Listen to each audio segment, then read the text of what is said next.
Hello everyone. तो जैसा कि हमने लास्ट एपिसोड में देखा था कि एल्डर जाओ फेंग से कहते हैं अब मैं हांगकांग के मैटर को खुद पर्सनली इन्वेस्टिगेट करूंगा, और ये कहकर वो वहां से चले जाते हैं। जिनके जाने के बाद एल्डर चेन फेंग को ओल्ड केसेस की एक स्क्रॉल देते हुए उसे बताते हैं कि मैंने इन्हें हांगकांग को इन्वेस्टिगेट करने के लिए दिया था और मुझे लगता है उसका गायब होना भी इससे ही रिलेटेड है। जिसे सुनकर फेंग उस स्क्रॉल को देखने लगता है। अब आगे हमें सू फैमिली के माइनिंग एरिया का सीन दिखाया जाता है, जहां हम देखते हैं सू फैमिली का एक बंदा फोर्सफुली वहां के वर्कर्स से मार मार कर लगातार काम करवा रहा होता है और उन्हें रेस्ट करने का भी टाइम नहीं दे रहा होता। तभी वहां पर फेंग एज अ सुपरवाइजर अपने बंदों के साथ इन्वेस्टिगेट करने आता है, जिन्हें देख सू फैमिली का बंदा उन्हें रोक देता है और कहता है ये सू फैमिली की माइनिंग एरिया है, इसलिए बाहर के लोग इसके अंदर नहीं जा सकते। जिसे सुनकर फेंग के एक साथी उसे बताता है कि ये इनर सेक्ट के भेजे हुए सुपरवाइजर हैं, जो कि यहाँ पर इन्वेस्टिगेशन करने के लिए आए हैं। पर वो बंदा उनकी बात नहीं मानता और कहता है पर मैं ये कैसे मान लूं कि तुम सच ही बोल रहे हो। जिसे सुनकर फेंग का साथी उसे एक टोकन दिखाता है, जिसे देख वो बंदा फेंग से माफी मांगते हुए कहता है अगर आपको कुछ पूछना है तो क्यों ना हम अंदर बैठकर आराम से बातें करें। पर फेंग उसकी बात नहीं मानता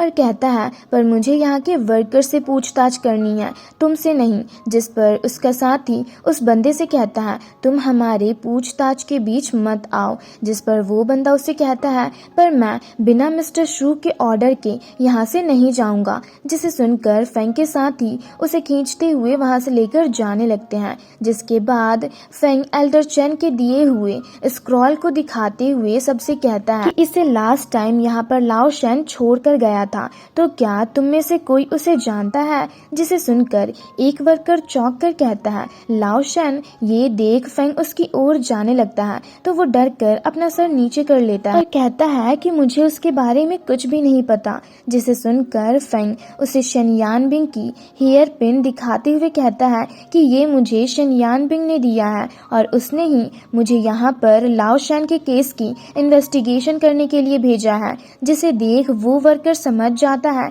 कि फेंग को शेनयान बिंग ने ही यहाँ पर भेजा है। जिस पर फेंग उसे बताता है कि अब वो एक स्ट्रॉन्ग कल्टीवेटर बन चुकी है। जिसे सुनकर वो वर्कर उससे कहता है अब जब शेनयान बिंग आप पर इतना भरोसा करती है तो आप मुझसे कुछ भी पूछ सकती हो, मुझे जो भी पता होगा मैं सब कुछ बताने को तैयार हूँ। जिसे सुनकर फेंग उसे स्क्रॉल दिखाते हुए कहता है क्या तुम्हें इसके बारे में कुछ पता है। ये देख वो वर्कर कहता है ये तो वही स्क्रॉल है जो लाओ शेन को मिली थी, और जब एल्डर हांगकांग माइनिंग एरिया की इन्वेस्टिगेशन करने आए थे तो मैंने ही ये उन्हें दिया था। जिस पर फेंग उससे पूछता है वैसे एल्डर हांगकांग यहाँ पर कब इन्वेस्टिगेट करने आए थे। तो वो वर्कर उसे बताता है तकरीबन वो यहाँ पर 1 साल पहले आए थे। जिसे सुनकर फेंग सोचते हुए कहता है 1 साल पहले, तब तो uncle Hong Kong rescue hall Elder हुआ करते थे और उनके ट्रांसफर के बाद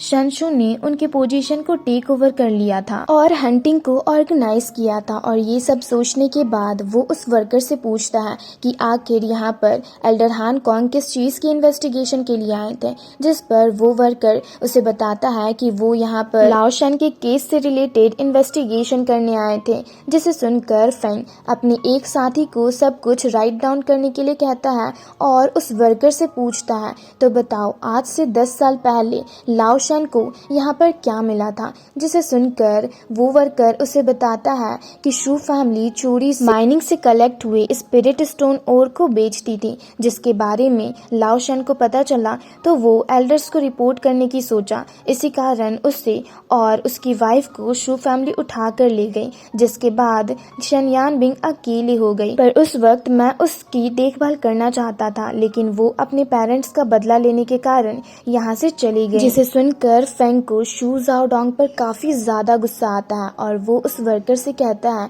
पर तुम फिक्र मत करो, मैं अपनी तरफ से पूरी कोशिश करूंगा शन फैमिली को इंसाफ दिलाने की। तभी वहाँ पर शू जाओ डोंग आता है और फेंग से गुस्से से कहता है कि आखिर यहाँ पर आने की इजाजत तुम्हें किसने दी। जिस पर फेंग उससे कहता है कि मैं इनर सेक्ट का सुपरवाइजर हूँ, तो मेरे पास यहाँ पर आकर इन्वेस्टिगेट करने की पावर है। जिसे सुनकर शू जाओडोंग उससे गुस्से से कहता है जल्दी यहाँ से चले जाओ क्योंकि तुम आउटर सेक्ट के डिसीजन में दखल नहीं दे सकते। जिस पर फैंग का साथी उससे कहता है कि ये सुपरवाइजर है तो तुम इन पर अटैक करने की हिम्मत नहीं कर सकते और अगर तुमने ऐसा किया तो हम तुम्हारे बारे में सेक्ट मास्टर गुआन और मास्टर शू को रिपोर्ट कर देंगे। जिसे सुनकर सू जाओडोंग की बोलती बंद हो जाती है और वो शांत हो जाता है। जिसके बाद फैंग अपने साथियों से कहता है मैं अभी इन सब के बारे में एल्डर जाओ को रिपोर्ट करके आता हूँ और ये कहकर वो डायरेक्टली एल्डर जाओ के पास जाता है और उन्हें उस वर्कर की कही हुई सारी बातें और वो स्क्रॉल दिखाता है। जिसे सुनकर एल्डर जाओ को काफी ज्यादा गुस्सा आता है और वो गुस्से से कहते हैं कि शू जाओडोंग की इतनी हिम्मत और फैंग से कहते हैं कि मैं अभी उसके माइनिंग एरिया को बंद कराकर सू फैमिली को इन्वेस्टिगेट करने के लिए किसी को भेजता हूँ और ये कहकर वो वहाँ से जाने लगते हैं। जिसे सुनकर फैंग उन्हें केयरफुल रहने को कहता है। तभी वहाँ पर उसका एक साथी आता है और उससे शाई डोंगशान के दिए हुए लेटर को दिखाता है। जिसे पढ़कर फैंग मुस्कुराते हुए कहता है ब्रदर शाई डोंगशान मुझे काफी अच्छे से समझते हैं और फिर वो अपने साथी को कहता है कि मैं इनर सेक्ट के सारे मैटर्स को तुम पर छोड़कर बाईयांग सिटी जा रहा हूँ। फिर नेक्स्ट सीन में हमें बाईयांग सिटी के मार्केट का सीन दिखाया जाता है जहाँ हम फैंग को जाते हुए देखते हैं और चारों तरफ देख कहता है कि बाईयांग सिटी तो पूरी ऑरा से भरी है जो कि रिफ्रेशिंग के लिए काफी अच्छी जगह है। वहीं दूसरी तरफ हम शूजिंग नाम की एक लड़की और यांग शू फैंग नाम के एक लड़के को देखते हैं जो कि आपस में बाईयांग सिटी के बाई फैमिली और स्केलेटन फैमिली के बारे में बातें कर रहे होते हैं कि किस तरह से स्केलेटन फैमिली बाई फैमिली से काफी बुरी तरीके से हार चुकी है। और वहीं दूसरी तरफ हम कुछ बंदों को भी आपस में बातें करते हुए देखते हैं।